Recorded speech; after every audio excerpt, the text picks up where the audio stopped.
Hello everyone, welcome back to another episode of r/Entitled People. In today's episode, clients don't have budget to hire me, so they change me to suit their budget. Entitled business collaborator demands I pay for her subscription. You too can eat last. Before we get started, make sure to subscribe so you will never miss a video. So let's get started. Clients don't have budget to hire me, so they change me to suit their budget. I was working with a couple to renovate their home in NYC. They had narrowed their search down to myself and one other, with me being the preferred and the other being the more budget option. I gave these clients my detailed spreadsheet of costs so they could use it to pick and remove the non-essentials in the hope of getting closer to the number they wanted. They had so many luxuries it actually shouldn't be hard to do. A few days later they both call me announcing they've done it. In a celebratory manner. Now, my price as designed was almost 1.7 mil. If I removed every single non-essential item, I could get the budgets down to $1.275 mil. I opened the sheet and they had somehow got it to $955,000. I look through it briefly and see literally nothing has been removed. We are $600,000 or more lower to build the same house. So I call the client to ask if I have the right spreadsheet, and the wife answers and says, "Oh sorry, maybe not, I'll resend." Resends it. We remain on the phone to go through it together. Same thing, same pricing, same sheet. I tell the client I'll call her back. I open the original sheet and put it side by side, and I can't see what's changed initially. I finally saw what had happened about a minute later. First thing I notice is the fancy $7,000 archway, which in the spreadsheet was closer to $10,000 with all the markups etc., but the base price was $7,250. They had simply gone to that number and changed it to $1,750. I keep looking and they have gone through my whole spreadsheet and done this. Another example is they wanted this custom railing and staircase on an exterior metal deck. This was an item they were to remove based on conversations.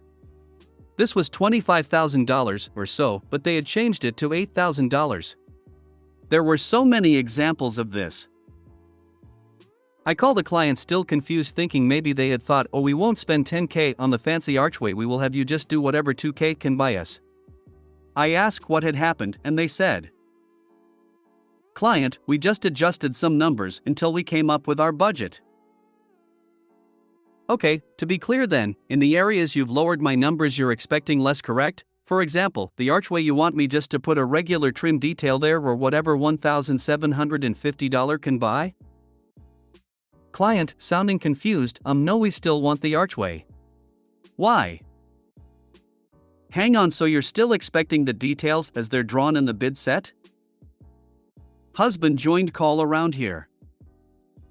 Client, yes, why? Sounding really confused or doing a good job of acting confused. So you haven't removed any items? You've just lowered the price to. What exactly? Client, I don't understand. Maybe I'm not being clear, so I'll use an analogy then. I've said I'm going to cook you a burger with all the trimmings for $10. You guys have $6, so I've said, "Hey, here's my menu, go ahead and remove the bacon, the egg, and see if we can get to a price you're happy with." But it seems like you just changed the price of the burger on the menu to $5 without removing anything, is that correct? Client, tone changes for first time ever from upbeat and caring to like evil stepmother? Oh, I see. Yes, well, we looked through a lot of your pricing and we just don't see how they could cost what you've quoted, so we changed them to where we thought they should be. I was up until this point wondering if they're stupid or manipulative, and it was in this moment I realized it was the second one. Based on what? Client, what? What did you base your numbers on? How did you decide what they should be? Client, I guess we just thought about what was reasonable and what we thought was fair for everyone. Side note, nothing induced rage in me quicker than a client talking about paying me fair. Okay, look, this is really inappropriate. I gave the sheet over in good faith for you to review what could be removed or retained, but it was not so you could decide what you wanted to pay. The pricing in there is truly reflective on what I can do the job for in a way that allows for minimal price changes and allows me to be in business after to honor your warranty. Client, we just don't get how these things can cost so much. In that moment, I then see at the bottom my profit margin of 15%, standard in the area I worked in, and they had changed it to 5%, so we're talking 100K. Guys, you changed my profit margin? You can't do that. It's not a negotiation, it's an offer to perform services. Okay, look, I need some time to consider my next move here. Clients sensing they're losing me, we're seeing this as a partnership. You could use this house as a showroom for future clients.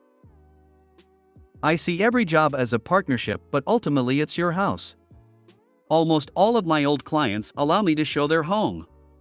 I get invited to dinners regularly and birthdays. I'd love you guys to be part of that, but I can't pay $500,000 plus to do that here. My pricing is set, I've put my best foot forward. If you want to work with me, I'm going to build you a wonderful home. As always, please reach out with questions. They ended up hiring a contractor who agreed to their pricing and scope. When he calls to let me know they were going with the other guy, 3 weeks after he was supposed to, I said, listen, no hard feelings, but you have my spreadsheet. You can see the job's raw cost and it is $300,000 lower than that number. Be careful. He just replied, it will be fine, kind of smugly. They also needed the job completed in 8 months, which is very tight in NYC. 2 years later, I ran into the architect. The clients still were yet to move in and they were living in an Airbnb and almost double budget with lawyers involved with the contractor. I never take pleasure in others suffering, especially in NYC, but it was hard not to feel a small sense of I told you so. I truly believe when they called saying they'd done it, I think they were hoping I'd write the contract and not notice. It was truly insulting. I'm so glad to read that OP's prospective clients went with the other contractor and are living in an Airbnb for 2 years. I bet the other contractor is regretting taking them on as a client. I honestly love their response, it is perfectly entitled. Just having the gall to say no, that archway should be $2,000 instead of $7,000, just cause we want to spend less. I said to them at one point, you know, this is like me just changing our contract price from $1.25 mil to $1.5 mil because I wanted to earn more. They legit said they didn't see the correlation between what they did and my comment. We're seeing this as a partnership. You could use this house as a showroom for future clients. Ah, see, they're making up the difference by paying an exposure. Entitled business collaborator demands I pay for her subscription. I had the misfortune of partnering with terrible disaster of a woman on a project where we would split the work and then split the profit after the software was produced. I had worked with the woman on another project that had been really annoying due to her chronic procrastination, but we got it to market eventually. I needed to produce yet another project out for the sake of my income, so I reluctantly made the mistake of working with her again. I figured I could protect myself from all the pitfalls we had last time by covering everything in the contract and putting penalties in place. She didn't care if she breached a contract, she only cared if it affected her financially. This time she had to bring in another person to handle the work she'd procrastinated on so badly last time, or I wouldn't work with her. Things seemed to start off well. During milestone meetings, she reported everything was on schedule. Then the next phase started and she needed to upload all the work to our server. We're a small company, so we use a subscription service for our server. I paid for her subscription to the same server so she could get her work up. The server is very useful for collaboration on huge projects, and I know she used the server for her own projects in addition to the one we collaborated on. Whatever. I go to check the work that's turned in and it's one item that's less than a third done, and just blank files with the file names of what she was supposed to have done. WTF? I asked her why all this work she'd confirmed at the milestone meetings wasn't finished. She tried to claim it was done, she just needed to organize it. Days passed. It's done, but my internet capped my data and I can't put it up. It's done, but it's on my work computer, tomorrow for sure. Then, finally, the person quit and what you have is all he did. She was trying to get work out of him without paying for it, I found out later, and he bailed after doing that small amount I got. So in addition to being a lazy procrastinator, I learned she was a liar, cheats her workers, and she put the whole project and the thousands of dollars I'd put into it in jeopardy. I had to hire my own person and pay for him myself to get this project done. She was useless. She still kept a majority of her share, minus some penalties, because that was the only way I could get her to agree to let me take over that part of it and ever get the project done. Finally, the software launched and I was done with her forever. I told her I was canceling her subscription to the server. If she wanted it, she should put her credit card on it to pay for it from now on. Why would you cancel that? I thought I could continue using it and I have all my other work on there. Go ahead and continue using it. Just pay for it yourself. This is a lot of money in my country, could you keep paying for it? No. Why not? This is how she was. She had no shame.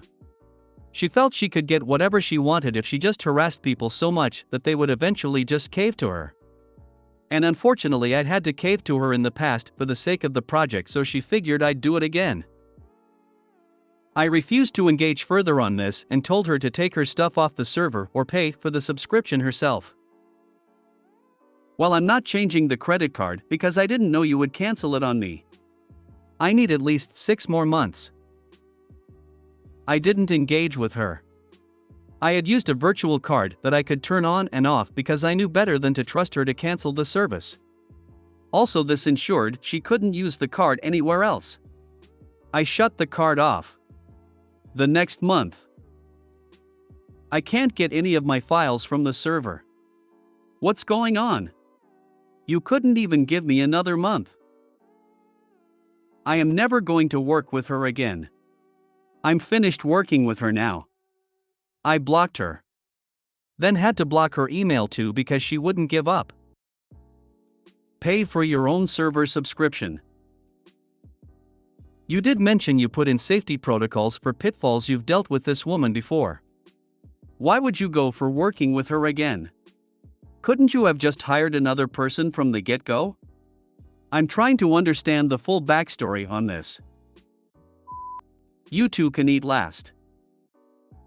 This happened a few years ago. We were staying my husband's mother and her then boyfriend.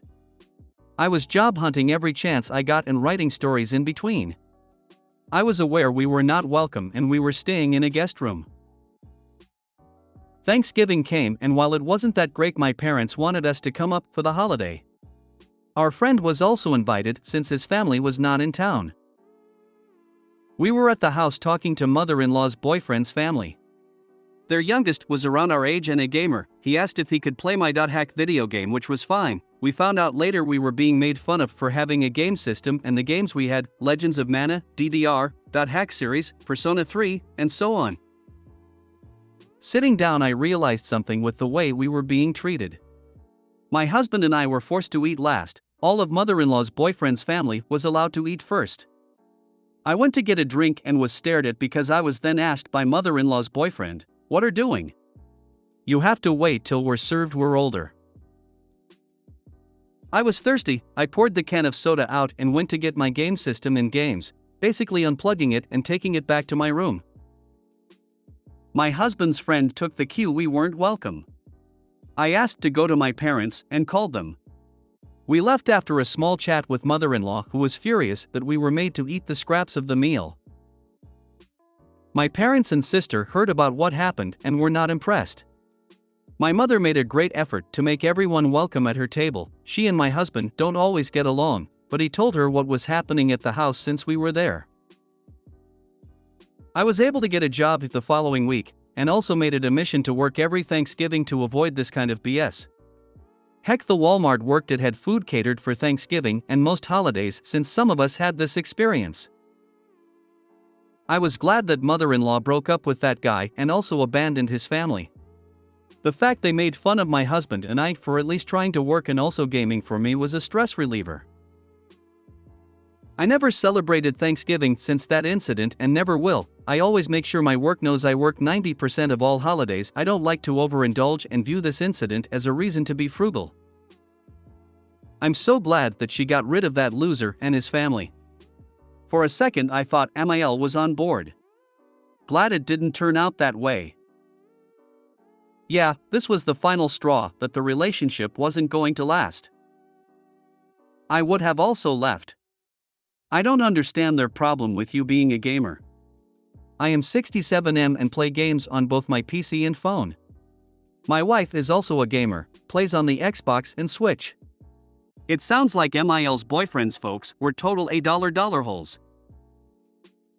If you made it to the end of the video, thanks for watching. Don't forget to like, subscribe and share, and we will see you in the next video.